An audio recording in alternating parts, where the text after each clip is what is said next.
चंदन सा बदन चंचल चितवन धीरे से भारतीय हिंदी सिनेमा का एक ऐसा सितारा जिसकी अदाकारी की रोशनी में आज भी बॉलीवुड जगमगा रहा है। क्या करें, मजबूरी क्या कुछ नहीं कराती। पिताजी है नहीं और माँ गांव में बीमार पड़ी है। इसका नाम लेते ही अगर हमको कुछ याद आता है तो उनकी सादगी, उनकी प्यारी सी मुस्कान, उनकी मोहक खूबसूरती।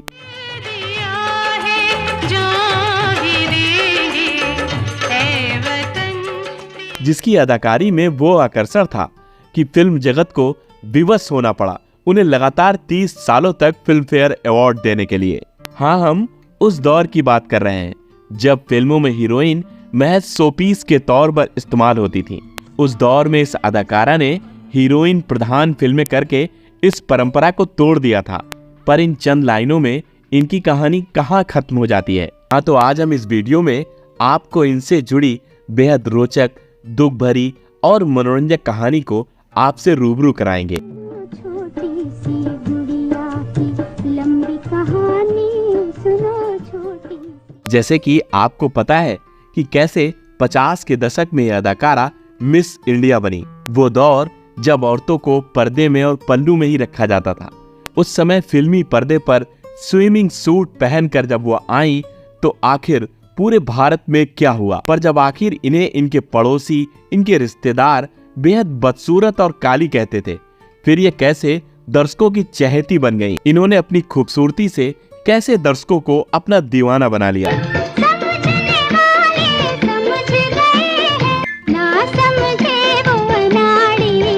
पर आपको फिर यकीन नहीं होगा, जिस अदाकारा के लिए दर्शक दीवाने थे उस अदाकारा को अपनी ही फिल्म देखने को नहीं मिली। जब वो सिनेमा घर में गईं तो धक्के मारकर आखिर उन्हें क्यों निकाल दिया गया। कौन से दो बड़े सुपरस्टार थे जो उनसे शादी करने के लिए दीवानों की तरह पागल थे। बुरा ना मानो माजो भी तो साफ साफ कह दूं, मैं तुमसे शादी करना चाहता हूँ, बाकायदा निकाह। आपको जानकर बड़ा ताजुब होगा कि संजीव कुमार जैसे कलाकार ने आखिर नूतन जी के साथ ऐसा क्या कर दिया था कि नूतन जी ने सबके सामने इन्हें जोरदार थप्पड़ जड़ दिया था।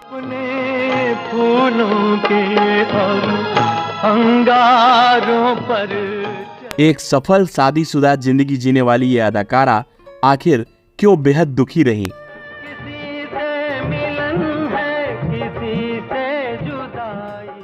आखिर क्यों इनके जीवन की सबसे चहेती शख्स इनकी माँ, जिनसे उनको नफरत हो गई थी।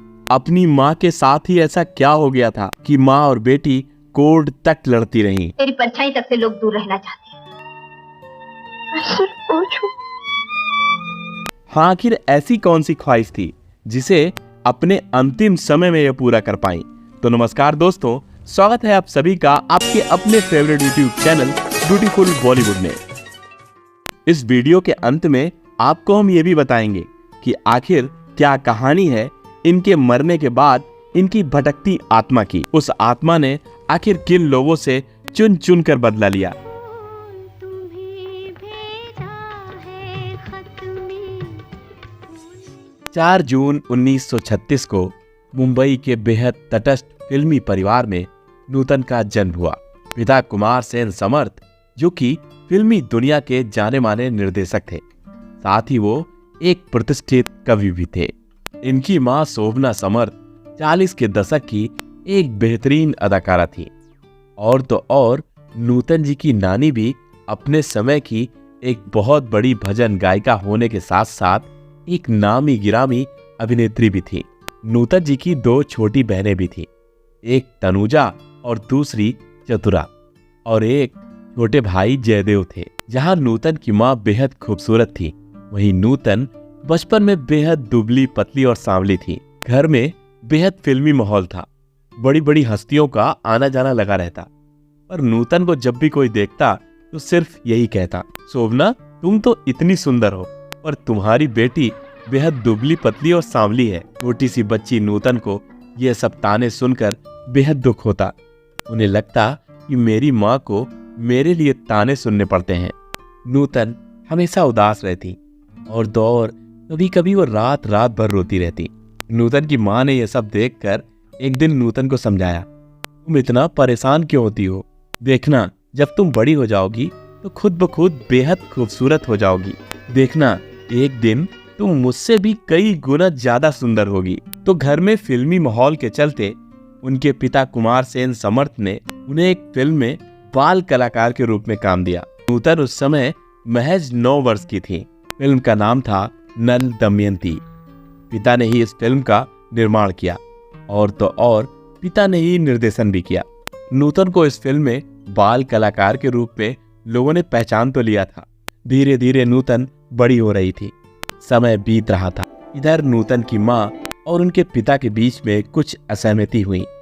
बगैर किसी खटपट के नूतन की माँ और उनके पिता एक दूसरे से अलग हो गए। इन सभी बातों का नूतन के निजी जीवन पर बड़ा गहरा प्रभाव पड़ा। नूतन और भी दुखी रहने लगी।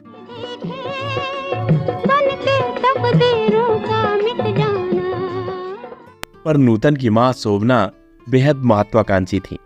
उन्होंने अपनी बेटी के लिए शुरू से ही सोच रखा था कि वह नूतन को एक बड़ी एक्ट्रेस बनाएंगी। धीरे धीरे समय बीता। साल आया 1950।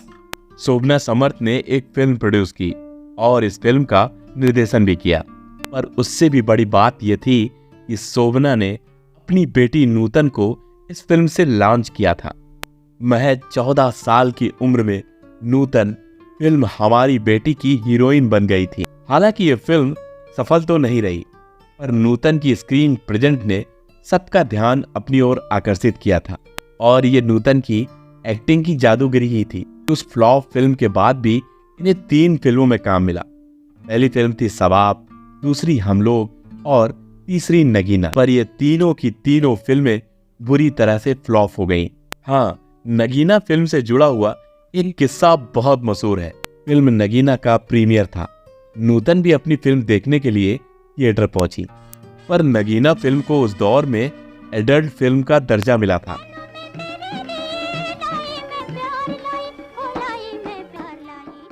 यानी कि 18 वर्ष से कम उम्र के लोग इस फिल्म को देख नहीं सकते थे। हुआ कुछ यूं कि 14 वर्ष की नूतन अपनी ही फिल्म को देखने के लिए थिएटर में प्रवेश करने लगी। तभी गेटकीपर ने उन्हें फटकार लगाते हुए रोक दिया। तुम्हें पता नहीं, ये फिल्म सिर्फ एडल्ट लोगों के लिए है और इतनी छोटी होकर भी तुम फिल्म देखने जा रही हो। नूतन ने बड़ी भोली सूरत बनाते हुए कहा, सर, इस फिल्म की मैं हीरोइन हूँ। चौकीदार साहब कहाँ मानने वाले थे। उन्हें तो अपनी ड्यूटी पूरी करनी थी। उन्होंने नूतन का हाथ पकड़ा और नूतन को थिएटर से बाहर ढकेल दिया। नूतन के लाख समझाने पर भी नूतन की बात किसी ने नहीं मानी। नूतन अपनी ही फिल्म का प्रीमियर नहीं देख पाई।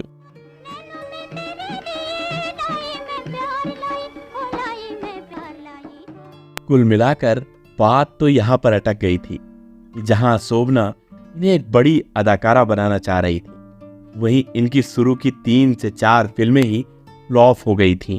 कला अंधे के पास है या कोढ़ी के पास, मैं उसकी इज्जत करती हूँ। पर शोभना एक मजी हुई कलाकारा थी। उन्होंने अपनी बेटी नूतन के लिए एक के बाद एक तरकीब सोच रखी थी।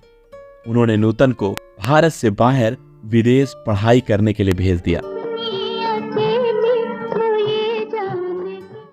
यहाँ नूतन ने पढ़ाई के साथ साथ अपने लुक्स पर भी ध्यान दिया। पढ़ाई पूरी करने के साथ जब नूतन अपनी माँ के पास मसूरी छुट्टी बिताने आई,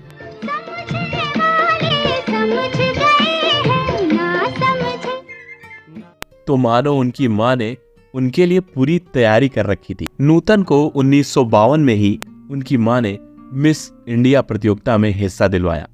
नूतन इस प्रतियोगिता में विनर भी रही। विदेश से लौटने के बाद नूतन ऐसी दिख रही थी मानो कि कोई आसमान से परी उतर आई हो। तब शोभना समर्थ जी ने उनके लिए एक और फिल्म का प्लान किया, जिसके हीरो थे बलराज साहनी। फिल्म का नाम था सीमा।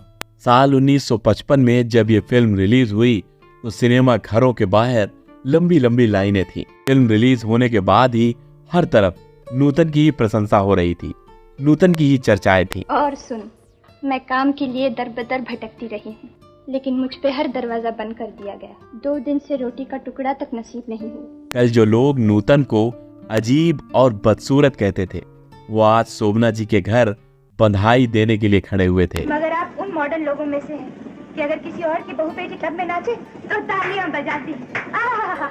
फिल्म सीमा के लिए नूतन को बेस्ट एक्ट्रेस का अपना पहला फिल्म फेयर अवार्ड मिला। फिल्म फेयर अवार्ड का शानदार जश्न यूं खुशियों भरा मेला है।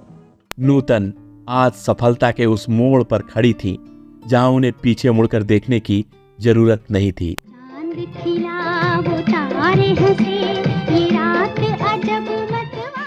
आपको बता दें कि ये वो दौर था जब फिल्मों में गठीले वदन की महिलाओं का चलन था, पर आज नूतन जी ने फैशन और सुंदरता की परिभाषा को ही बदल कर रख दिया था। लहंगे में घुंघरू लगा दे तो फिर मेरी चाल देख ले। और नूतन ने एक के बाद एक कई सुपरहिट फिल्में दी, जैसे बसंत, लाइट हाउस, हीर, बारिश, छबीली, कभी अंधेरा कभी उजाला और अनाड़ी जैसी फिल्में। गीत जैसा ये राग क्या है, कोई हमें बता दे। पर क्या आपको पता है नूतन जी एक अच्छी अदाकारा होने के साथ साथ एक अच्छी गायिका भी थी। उन्होंने छबीली, पेइंग गेस्ट, हमारी बेटी जैसी फिल्मों में गायन भी किया। की बातें मत पूछो, हम होश में आना। पर इधर नूतन जी की शुरुआती हिट फिल्मों से उनकी जो छवि बनी थी वो बेहद सीरियस और ट्रेजिक रोल की थी। उनकी मां को ये छवि पसंद नहीं आ रही थी, तभी नूतन जी ने पेइंग गेस्ट फिल्म की। अब नूतन की छवि एक सीरियस हीरोइन की नहीं थी।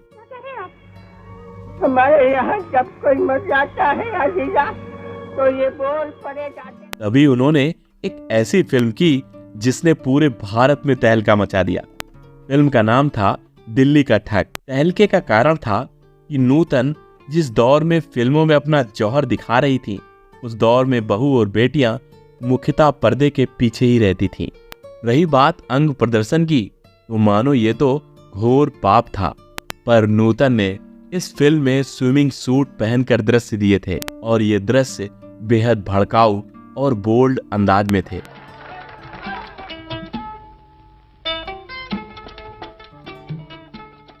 इन दृश्यों ने पूरे भारत के दर्शकों को हैरान कर दिया था।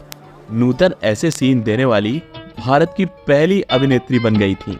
समय के साथ साथ स्विमिंग सूट के इन दृश्यों की आलोचना शायद अभी कुछ ठंडी ही पड़ी थी। नूतन ने अपनी अगली फिल्म बारिश में कुछ और बोल्ड सीन दिए और इन दृश्यों ने आग में घी डालने का काम किया था।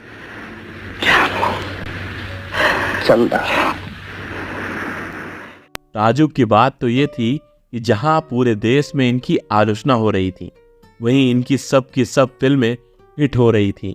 नूतन जी का नाम अब बड़ी बड़ी फिल्म एक्ट्रेस मधुबाला, नरगिस, मीना कुमारी, वैजयंती माला और माला सिन्हा के साथ लिया जाने लगा था। और तो और रही बात फीस की, तो नूतन शायद इन सभी हीरोइनों से कई गुना ज्यादा फीस ले रही थी। मैड माने पागल, B.O.Y बॉय, बॉय माने लड़का, रे मतलब इसका तुम कहो तो। बारिश फिल्म के कुछ ही दिनों बाद नूतन ने सुजाता और बंदनी जैसी फिल्मों में अत्यंत मर्म स्पर्शी रोल करके एक बार फिर अपनी बोल्ड छवि को धूमिल कर दिया था। आप कितने बड़े वंश के हैं, कितनी ऊंची जात है आपकी। सुजाता फिल्म को भारतीय सिनेमा का मील का पत्थर कहा गया।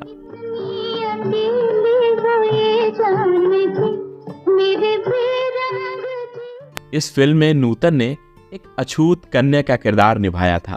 मैं बहुत नीची जात की हूँ, मैं अछूत हूँ, एकदम अछूत। और इस अदाकारी में नूतन को हर जगह वाहवाही मिल रही थी। कहते हैं उस वक्त के मौजूदा प्रधानमंत्री जवाहरलाल नेहरू ने भी इस फिल्म की खूब तारीफ की।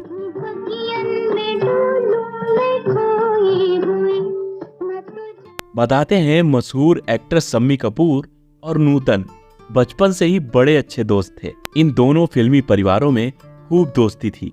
नूतन और शम्मी कपूर साथ ही बड़े हुए।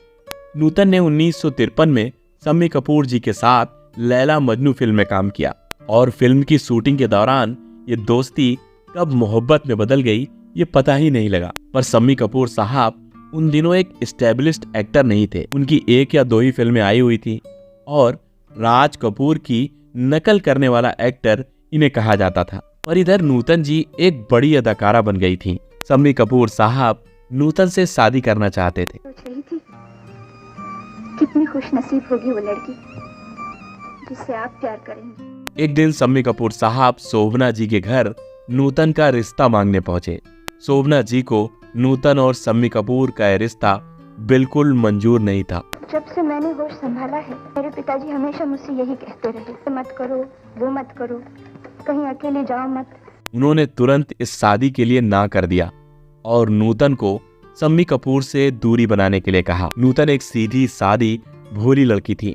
उन्होंने अपनी माँ की बात मान ली, पर नूतन की सुंदरता को कहाँ छुपाया जा सकता था। दूसरी तरफ जुबली कुमार कहे जाने वाले राजेंद्र कुमार भी नूतन की सुंदरता के कायल थे। वे कुछ दिनों बाद नूतन के घर उनकी माँ से उनका रिश्ता मांगने पहुंच गए। रुबन खुशबू देता है, सागर सावन देता है। अब शोभना जी के मन में न जाने क्या चल रहा था। उन्होंने शादी के लिए तो हाँ की नहीं, और तो और राजेंद्र कुमार को जलील करके घर से भगा दिया।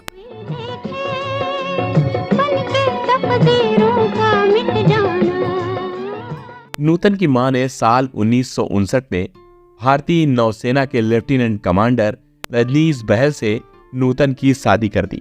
नूतन ने भी एक भारतीय नारी की तरह इस शादी को स्वीकार कर लिया। मेरा बर्ताव देखकर एक दिन आप खुद कहेंगे कि इस संसार में लक्ष्मी जैसी कोई नहीं। बताते हैं शादी के कुछ दिनों पहले ही इनकी सुजाता फिल्म रिलीज हुई थी, और जैसा कि आपको पहले बताया कि सुजाता बहुत बड़ी हिट थी। इस फिल्म के लिए इन्हें अपना दूसरा best actress Filmfare award मिला था। नूतन कामयाबी के शिखर पर थी। शादी के बाद उन्होंने फिल्में ना करने की ठान ली। अब इसके बारे में हम बाद में बात करेंगे।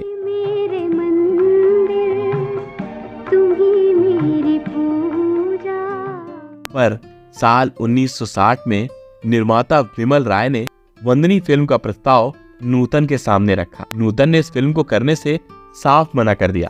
उन्होंने कहा कि मैं एक शादीशुदा महिला हूँ, अब मुझे फिल्मों में काम नहीं करना। तेरा मेरा साथ रहे हो, तेरा मेरा साथ। शायद कारण ये भी था कि नूतन उन दिनों गर्भवती थी, पर विमल राय जी वंदनी फिल्म के लिए नूतन को ही लेना चाहते थे। वो अपनी जिद पर अड़ गए थे कि अगर फिल्म बनेगी तो वो नूतन जी के साथ ही बनेगी, वरना मैं इस फिल्म को ही नहीं बनाऊंगा। उन्होंने नूतन जी के पति से भी आग्रह किया। फिर उनके पति रजनीश बहल ने नूतन से कहा कि तुम इस फिल्म को कर क्यों नहीं लेती, और तो और उन्होंने इस फिल्म को करने के लिए नूतन पर जोर भी दिया। अंततः नूतन इस फिल्म को करने के लिए राजी हो गई। इधर 1961 में नूतन ने एक पुत्र को जन्म दिया जिसका नाम रखा मोहनीश बहल।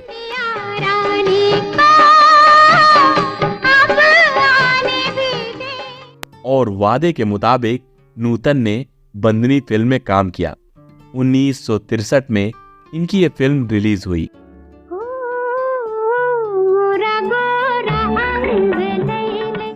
एक बार फिर आज नूतन ने अपनी अदाकारी का लोहा मनवा दिया था।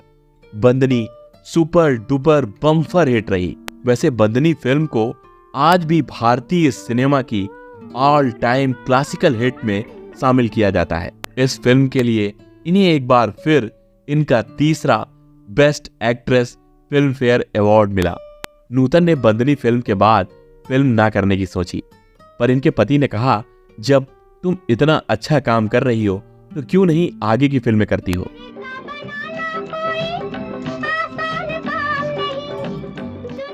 साठ के दशक में छलिया, तेरे घर के सामने, खानदान, रिश्ते नाते, दिल ने फिर याद किया और सरस्वती चंद्र जैसी कई लगातार हिट फिल्में दी।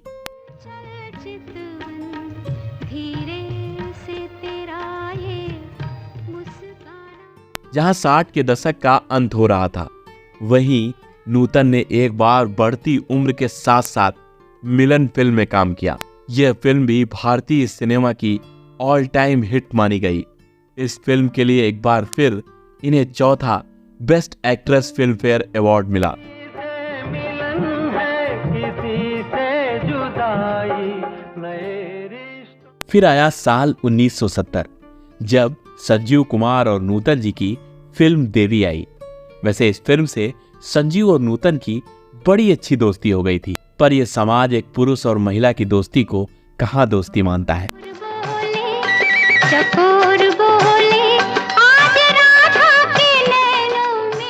लोग नूतन और संजीव कुमार के बारे में तरह तरह की बातें करने लगे। बात यहाँ नहीं थमी थी, फिल्मी पत्रिकाओं में दोनों के अफेयर की तरह तरह की चर्चाएं छपने लगी। बताते हैं संजीव कुमार उन दिनों एक नए एक्टर थे, पर नूतन तो उस समय एक स्थापित कलाकारा थी, जिनके सिर्फ नाम से ही फिल्में चल जाया करती थी। हाँ, जब ये अफवाहें नूतन जी को पता लगी तो उन्होंने किसी से भी बगैर कुछ पूछे सीधे संजीव कुमार से जानने की कोशिश की, पर संजीव कुमार जी ने इन सभी बातों को गंभीरता से ही ले लिया। नूतन को ये बहुत खराब लगा। भगवान के चरणों में मुझे क्या तकलीफ, जब से उन्हें पाया है इस मिट्टी के शरीर को आंखें मिल गई। नूतन जी को भी बुरा लगना लाजमी था। कारण ये था कि नूतन को उड़ती उड़ती खबर लगी थी कि ये सारी अफवाहें खुद ब खुद संजीव कुमार फैला रहे हैं। कारण था कि उन्हें इन अफवाहों से थोड़ी पॉपुलैरिटी मिल जाएगी। नूतन जी को ये बहुत ही ओछी हरकत लगी। संजीव कुमार के कुछ न बोलने को इस हरकत को सच समझ लिया और शायद इसी गुस्से में नूतन ने संजीव कुमार को जोरदार तमाचा जड़ दिया। मेरे दिल से न लो बदला और तो और उन्होंने 1972 में एक इंटरव्यू में कहा, मुझे अपनी इस हरकत का कोई भी पछतावा नहीं। इसके बाद संजीव कुमार और नूतन में कभी कोई बातचीत नहीं हुई। ये सभी चर्चाएं उन दिनों खूब वायरल हुई। हाँ, नूतन जी के कैरियर पर इसका जरा सा भी प्रभाव नहीं पड़ा। वो लगातार एक के बाद एक हिट फिल्में देती रहीं, फिर चाहे वो उन दिनों का बड़ा सा बड़ा कलाकार हो या नए से नया एक्टर। उन्होंने किसी के साथ काम करने में कोई परहेज नहीं किया। सभी के साथ उन्होंने बेहद यादगार भूमिकाएं की। रुकिए, पर शायद आप उन दिनों के बेहद एक प्रतिष्ठित नाम को भूल ही गए। हाँ, वो नाम था दिलीप कुमार साहब। दिलीप कुमार साहब के साथ काम करने की तमन्ना नूतन की अभी तक अधूरी ही रह गई थी। कहते हैं सिकवा नाम की एक फिल्म में दिलीप कुमार के अपोजिट नूतन को कास्ट किया गया था, पर किन्हीं वजहों से उसकी शूटिंग रुक गई। नूतन की एक ख्वाहिश अधूरी रह गई। पर इन दिनों नूतन ने लगातार हिट फिल्में देने का सिलसिला जारी रखा। 1978 में उनकी एक और सुपरहिट फिल्म आई, जिसका नाम था मैं तुलसी तेरे आंगन की। ये वही फिल्म थी जिसमें उनके लाजवाब अभिनय के लिए उन्हें उनका 5वां best actress Filmfare award मिला। मैं तेरे कुंवर जी की कोई इसलिए नहीं कि मुझे खरीद कर नहीं लाया गया। मेरे कुंवर जी की तो सब कुछ है, क्योंकि वो तुझे हर रात खरीदते हैं। आपको यकीन नहीं होगा, नूतन जी सिनेमा जगत की पहली अदाकारा हो गई थी जिनके नाम लगातार 5 फिल्म फेयर अवार्ड थे। ये नूतन ही तो थी जिन्हें उम्र के 40 पड़ाव पार करने के बाद भी फिल्मों में लीड रोल ऑफर हो रहे थे। पर नूतन जी बेहद समझदार अदाकारा थी। 80 का दशक आते आते नूतन ने खुद के रोलों में बदलाव किए। वह स्वयं मेन एक्ट्रेस रोल छोड़कर कैरेक्टर रोल करने लगी, जैसे मेरी जंग, कर्मा, नाम। झूठ बोलता है कमीना, अपनी माँ से झूठ बोलता है। बेशर्म को शर्म भी नहीं आती, झूठी बात लिस्ट बता। ऐसी अदाकारी की कि उन फिल्मों में नूतन के रोल को आज भी यादगार माना जाता है।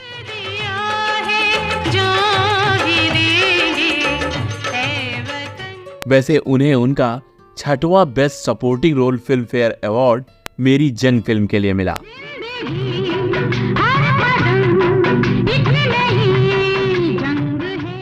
हाँ, तो आप बिल्कुल सही समझ रहे हैं। फिल्मों में नूतन का सफर बड़ा ही सुनहरा दिखता है, पर शायद नूतन के निजी जीवन की सच्चाई इतनी ही दुखद है। कहते हैं शोभना समर जी ने अपने स्वार्थ के लिए अपनी बड़ी बेटी नूतन को जबरन फिल्मी पृष्ठभूमि में पदार्पण करवाया। नूतन को उनकी माँ पैसे कमाने की मशीन समझती थी। शायद यही कारण तो था जब शम्मी कपूर और राजेंद्र कुमार जैसे लोगों का रिश्ता नूतन जी के लिए आया तो उन्होंने इसीलिए मना कर दिया कि अगर नूतन जी शादी कर लेंगी तो शायद पैसे कमाने का जरिया खत्म हो जाएगा। यही कारण था कि नूतन की मां ने नूतन की शादी अपनी पसंद के लड़के से कराई। शोभना समर जी को लगता था कि नूतन के पति को हमेशा अपने काबू में रख लेंगी। जिधर देखती हूँ, उधर तुम ही तुम। पर बताते हैं कि रजनीश नूतन की मां की चालाकी को भांप गए थे। कहते तो ये भी हैं कि रजनीश ने ही नूतन को उनकी मां की सारी चालाकी समझाई। उन्होंने नूतन को समझाया कि ये सब पैसे का चक्कर है, इसीलिए तो तुम्हारी मां तुम्हारी सारी फिल्मों का हिसाब रखती हैं।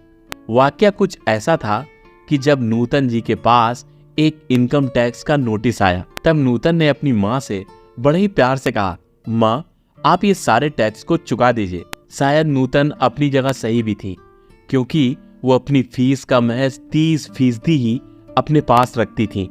पर नूतन की मां ने कहा, ये सारा टैक्स तुम्हें चुकाना है। कंपनी पर टैक्स बहुत अधिक था। नूतन ने कहा, हर वर्ष की सारी कमाई तो आप ही रखती हैं, मैं आखिर कैसे टैक्स चुका सकती हूँ, और यही आप हर साल करती आ रही हैं। मेरी सारी की सारी कमाई तो टैक्स चुकाने में ही चली जाती है। आपस की ये सारी बातचीत कुछ ही मिनटों में विवाद में बदल गई। नूतन ने अपनी मां पर पैसों की धोखाधड़ी के आरोप लगाए।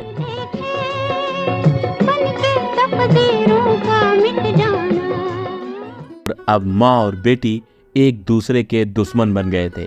नूतन ने आगे चलकर अपनी मां के खिलाफ कोर्ट में केस दर्ज कर दिया। मीडिया रिपोर्ट तो यहां तक बताती है कि नूतन ने 20 वर्षों तक अपनी मां से बात तक नहीं की, और तो और उनकी शक्ल भी नहीं देखी।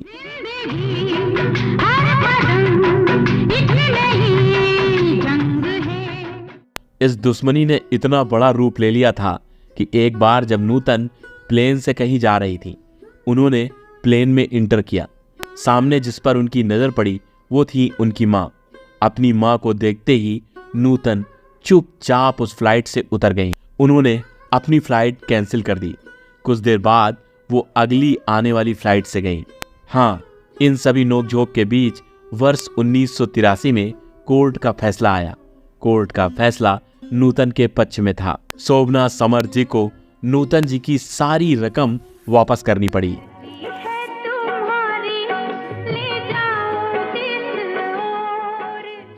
बहरहाल नूतन ने कभी इन सब विवादों को मीडिया में जाहिर नहीं किया।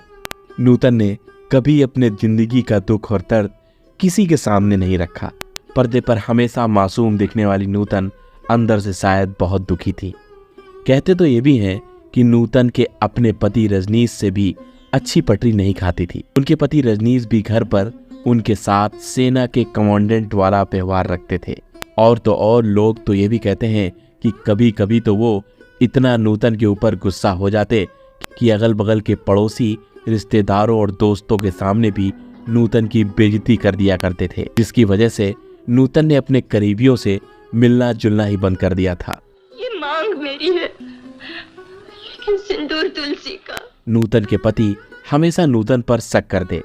कई जगह पर तो ये भी सुनने को मिला कि नूतन ने संजीव कुमार जी को जो जोरदार तमाचा जड़ा था वो अपने पति के कहने पर ही जड़ा था। सपने फूलों के और अंगारों पर। नूतन ऐसे स्वभाव की महिला कभी थी ही नहीं, पर पति के दबाव में मासूम नूतन ने ये सब कर दिया। इससे मेरी आखिरी प्रार्थना है, मेरी मांग का सिंदूर न बिखरने देना। भले ही नूतन समाज में हमेशा मुस्कुराती हुई दिखती, पर वो अंदर ही अंदर हमेशा दुखी रहती थी। कहते हैं वो अंदर से इतना दुखी रहती कि कई बार वो अपने आप को खत्म करने की भी सोचती। ऐसी ही दुख दर्द भरी जिंदगी के बीच साल 1990 में नूतन के सीने में अचानक दर्द उठा, और जब इस दर्द को डॉक्टर को दिखाया गया तो मालूम हुआ कि नूतन को ब्रेस्ट कैंसर है। हमारे यहाँ कहते हैं ना कि कैंसर का नाम भी मुंह से नहीं निकलना चाहिए, पर जब नूतन को पता लगा कि उन्हें ब्रेस्ट कैंसर है तो वो शायद बहुत खुश हो गई थी। नूतन ने अपनी सहेलियों से हंसते हंसते कह दिया कि अब जाकर मैं अपने इस जीवन से छुटकारा पा सकूंगी। तो आप भली बात सोच सकते हैं कि नूतन की जिंदगी में अंदर ही अंदर कितना कष्ट था, वो अपनी जिंदगी से कितना परेशान थी। और फिर 21 फरवरी 1991 को नूतन का इसी बीमारी से निधन हो गया। भारतीय सिनेमा का एक जगमगाता सितारा हमेशा हमेशा के लिए ओझल हो गया। नूतन की एक मित्र ललिता, जिन्हें वो अपनी बेटी की तरह मानती थी, उन्होंने अपनी एक किताब में लिखा जिसमें वो बताती हैं कि वो बेहद आध्यात्मिक स्वभाव की महिला थी। हाँ, जब उन्हें ये पता लगा कि उन्हें ब्रेस्ट कैंसर है और वो चंद दिनों की मेहमान है, तो उन्होंने वही किया जो उन्हें पसंद था। वो हमेशा भजन लिखती और भजन गाती। ललिता बताती है अक्सर रात को 1 से 2 बजे के बीच उनका फोन आ जाया करता था। नूतन कहती, ललिता आज मैंने एक भजन लिखा है, तुम्हें सुनाऊं? ललिता का जवाब हाँ आने से पहले ही वो अपने भजन को सुनाने लगती थी। सदाबहार एक्टर देवानंद साहब नूतन जी के बारे में कहते हैं, नूतन हमेशा 2 पहलुओं में जीवन जीती थी, एक बाहरी और एक भीतरी। हाँ, भले ही वो अपना भीतरी यानी कि वास्तविक जीवन कभी जी ही नहीं पाई। बाहर से नूतन जितना खुश दिखती थी, भीतर से नूतन उतना ही उदास और दुखी थी।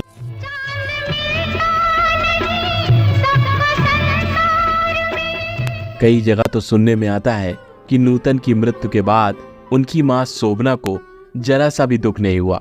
शोभना समर्थ जी जब नूतन के अंतिम संस्कार के बाद घर पहुंची तो उन्होंने अपने नौकर को जोर से आवाज देते हुए कहा, जरा आज बड़ा ही लजीज और स्वादिष्ट खाना खिलाओ। ये एक माँ के वाक्य थे अपनी बेटी की मृत्यु के बाद के। उनकी मित्र ललिता कहती हैं, नूतन जी अगर चाहती तो और भी जी सकती थी, पर वो जीवन से दुखी थी। पर अपने जीवन से दुखी नूतन अब जीना ही नहीं चाहती थी। वो अपने जीवन में एक्टिंग कर कर के थक गई थी। अपनी आंखों से तुम मुझे जितना देख समझ रही हो, मैं सिर्फ वही तो नहीं हूँ। वर्ष 2000 में नूतन की मां शोभना की भी मृत्यु हो गई। पर हैरान करने वाली बात तो यह है कि शोभना की मृत्यु बेहद संदिग्ध थी। कहते हैं कुछ तो रहस्यमय था शोभना की मौत में, और इसके बाद एक बार फिर वैसा ही हुआ। उनके पति रजनीश की साल 2004 में मौत हुई। ये मौत भी बेहद रहस्यमयी थी। कहते हैं रजनीश के अपार्टमेंट में आग लग गई थी और रजनीश उसी अपार्टमेंट में जलकर मर गए। हाँ, फायर ब्रिगेड अधिकारी बताते हैं कि हालात इतने खराब नहीं थे। उस अपार्टमेंट से सभी के सभी लोग बाहर आ गए थे। वहीं एक आर्मी ऑफिसर होने के बाद भी, जिसे दुर्घटनाओं से निकलने की ट्रेनिंग दी जाती है, आखिर वो शख्स कैसे फंसा रह गया? पर ताज्जुब तो तब हुआ जब दुर्घटना के एक चश्मदीद ने बड़ा डरावना और हैरत अंगेज बयान दिया।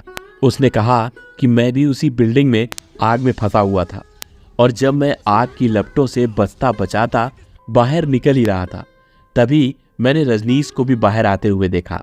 हाँ, रजनीश बाहर आ ही रहे थे, तभी अचानक मानो रजनीश को किसी ने पीछे की ओर ढकेल दिया हो और रजनीश उसी कमरे में गिर गए।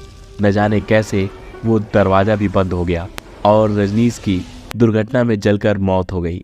उस चश्मदीद के बयान के बाद नूतन के करीबी यही मानते हैं कि शोभना और रजनीश की मौत अपने आप नहीं हुई, बल्कि उन्हें नूतन की आत्मा ने मार दिया।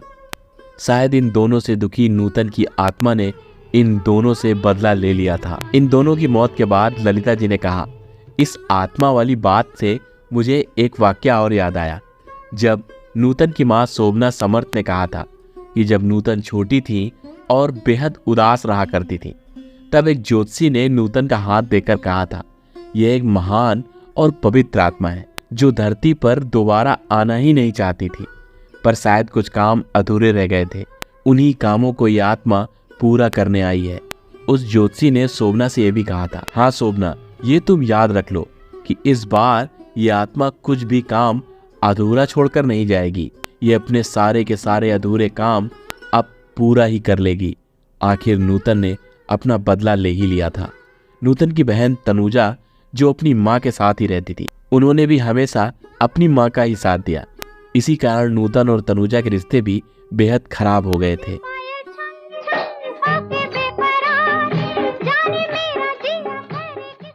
नूतन को हिंदी सिनेमा में 6 बार फिल्म फेयर अवार्ड से नवाजा गया। उनके इस रिकॉर्ड की बराबरी उनकी बहन की बेटी काजोल ने की। नूतन जी को वर्ष 1974 में पद्मश्री अवार्ड से भी सम्मानित किया गया। नूतन एक ऐसी प्रतिभा थी जिनके अंदर हुनर कूट कूट कर भरा था। उन्होंने वो सब पाया जो सभी के सभी लोग पाने की ख्वाहिश रखते हैं।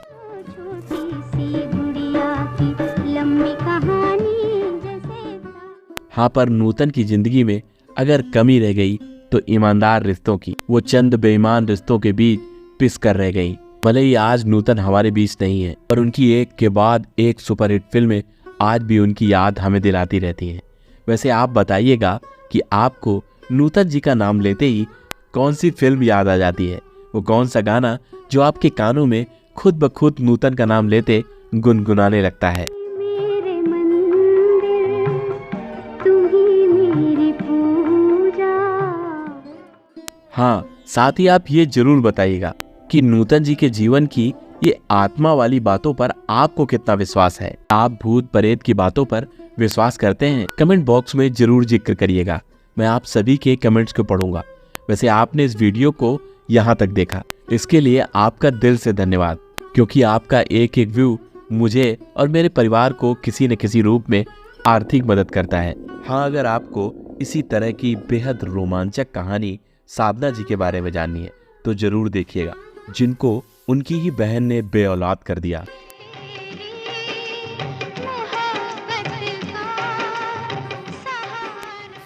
आखिर क्या ऐसा कारण था कि इतनी खूबसूरत साधना अपने अंतिम वक्त में अंधी हो गई थी? बाईं तरफ क्लिक करके एक बार इस वीडियो को जरूर देखिएगा। तो चलिए मिलते हैं किसी और वीडियो में। जय हिंद, जय भारत।